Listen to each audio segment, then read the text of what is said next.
Do I have a copy of The Elements of Style? Of course. Do I ever look at it? Of course not. Hello, today we're going to talk about all of my writing books because I have a lot of them. So I've got three main categories I can talk about. Books I have not yet finished reading, sort of referencey writing books. And these are miscellaneous craft books, mostly focused on fiction, a lot of them focused on novels, a lot of them are focused on a specific element of craft, like perspective. This is probably my favorite category. Here we go. So starting with the books I haven't actually finished reading yet, we have George Saunders' A Swim in a Pond in the Rain, which I'm reading for a writing class. In this book, George Saunders goes through several short stories by Russian authors like Chekhov, and I've only read the first section, so I can tell you in the first section, basically, he goes one page at a time, starting off very, very slowly. It'll be the short story itself and then his commentary on it and telling you what to focus on, what he thinks is striking about each aspect of the story. I will be honest, it's a little slow going and painstaking, but I do think it will be worthwhile in improving my fiction writing, and I would definitely recommend this, especially if you are a short story writer specifically. Next we have The Writing Life by Annie Dillard. I should probably just get rid of this book. It's only 100 pages long. I read the first 10 pages and I got kind of bored. It's focused on the writing life. It's like more of a memoir about writing, about the emotional experience of writing, not so much a craft book. These are not my favorite kinds of writing books, with one exception. I really, really like On Writing by Stephen King, which I don't happen to own. You've probably heard of it if you like writing books. It's a very famous one, obviously, Stephen King. But that one is part craft advice, part very specific craft advice, and part memoir stuff about his life. And I really like that book. I think that the memoir aspects of it are very entertaining and well done, and it has a nice balance between those two things, but generally speaking, the writing memoir stuff, it's just not my favorite. I should probably give this book to somebody else. Next we have Save the Cat. This is a very, very well-known, highly recommended screenwriting book. I'm not a screenwriter, but I've been told that it's helpful for basically fiction writing in general, plot writing. I got about 10 pages and my bookmark is still in it. It didn't grab me. I do intend to still read it. Hopefully I'm gonna keep this one. I'm not gonna get rid of it, but I haven't read it yet. If you have read it and you wanna convince me to read it, please comment and convince me to read it, because it's low on my list, but it is on my list to read. Next, we have what I would call reference material, things that you're probably going to look at more than once if you decide to buy them.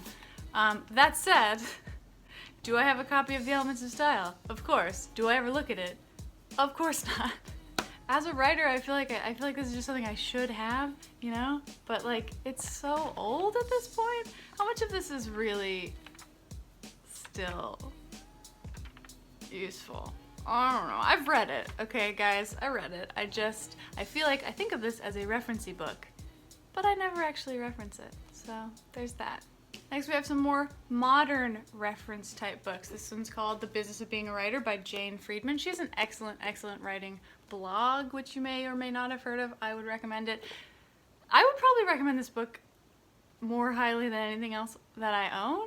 I mean, if you are interested in the business of being a writer. Now, since reading it, have I made any money as a writer? Not really, but it's just so thorough. Jane Friedman does such a thorough job of explaining really every aspect of writing and how you could make money as a writer, no matter what you want to do. Are you a journalist? Are you a novelist? Are you a blogger? And this is squarely in the reference category. I think if you're going to read this, you should just buy a copy, because you'll probably want to look at it more than once if this is something you're interested in. It was excellent. Highly recommend. Finally, in the reference category, we have the Emotion Thesaurus. This book goes one by one through different emotions like moved, longing, grief.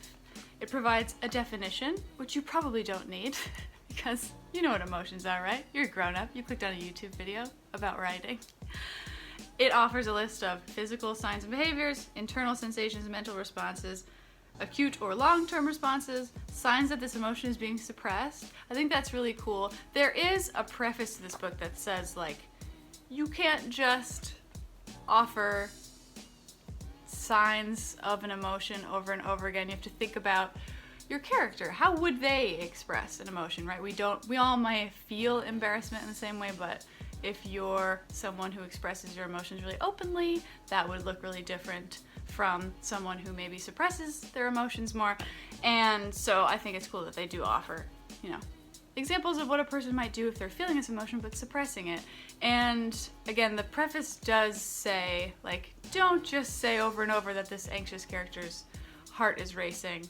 I think there's a push for show, don't tell, but in the context of emotions, it can just kind of be another form of telling, where instead of telling this character is anxious, you're telling they're biting their nails, and it's essentially functioning in the same way, right? Conveying emotions is really, really complicated, but I do think this is helpful, even just in brainstorming and maybe thinking of some different signs of an emotion than the ones that you just kind of go to in a rote way. Okay, I've saved the best for last. Final miscellaneous category. There's a lot of good books in here. I just recently read The Art of Perspective by Christopher Castellani. This is obviously a very short book. It's part of a series, right? What is this? The Art of series. What's The Art of Perspective, The Art of Character, etc. And I only have this one, but I've been thinking a lot about point of view. Point of view is very complicated. This book was helpful. If you're in trouble with point of view, I highly recommend it. Next we have Plot and Structure by James Scott Bell.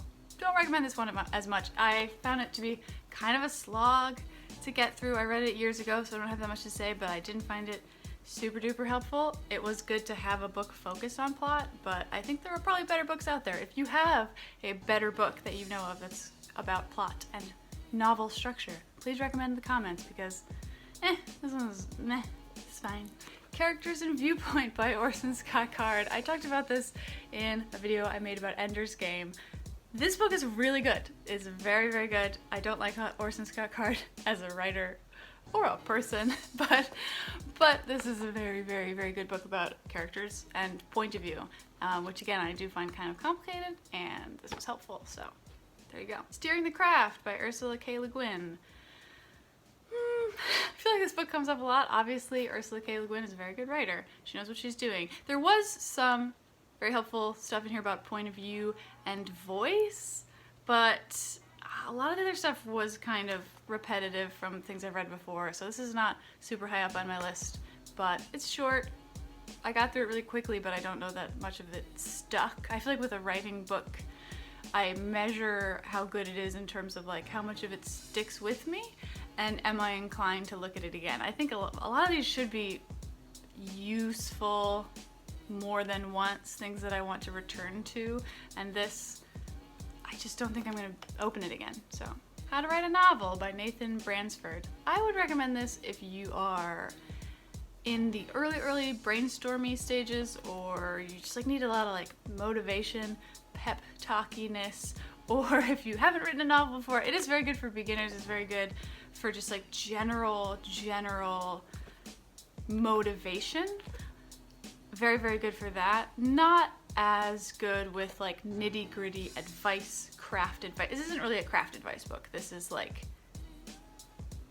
a motivating text. So it is good for that, but it's sort of limited in its scope. The 3 a.m. Epiphany. This is a prompt book. It's uncommon writing exercises that transform your fiction. So fiction prompts, they are good prompts, and I find personally that I can't really find good prompts for free, on the internet. There's a subreddit r/writing. I think there might even be one for writing prompts. There are lots of places on the internet to find writing prompts. I find them to be not very good, whereas this felt more informed by, what a person would realistically need to be working on to improve their writing and things like that, and just more interesting, more inspiring, right? A prompt should be inspiring. It should get you excited to write, and I do think that these could be really helpful if you're a writing teacher, if you need writing prompts for any reason. I wish I could tell you I use it more often than I did. I feel like I've barely looked at this. I don't really know the role that prompts and exercises should play in my writing, right? I have several novels and things like that I'm working on, and when you already have a novel underway, it's hard to want to pick up a prompt, right? Whereas if I'm just like looking for inspiration, right? The 3 a.m. epiphany is sort of more for people who want to get inspired and have a place to start. But if you already have a project underway, not super helpful. But it is the best book I've found of prompts. The Novel Editing Workbook by Chris Spisek. The Novel Editing Workbook. I do recommend this. I found it very helpful. I am still in the process of trying to find a novel revision workflow because I've written several unpublished novels.